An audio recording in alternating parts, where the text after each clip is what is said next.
The Eastern Naga Students Federation (ENSF) and its federating units have called upon Rajya Sabha Member of Parliament S. Pangnon Konyak and 20 other legislators from Eastern Nagaland. They are expected to arrive at Tuensang headquarters by 12 noon on March 14, 2024.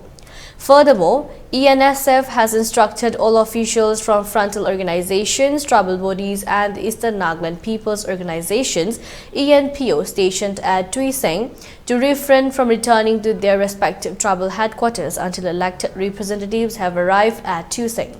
The Eastern Nagaland Students Federation (ENSF) held a meeting on March 11 with representatives from its 7 tribal federations including Chang Widosi Setsang, Konyak Students Union, Form Students Conference and United Sangtam Students Union.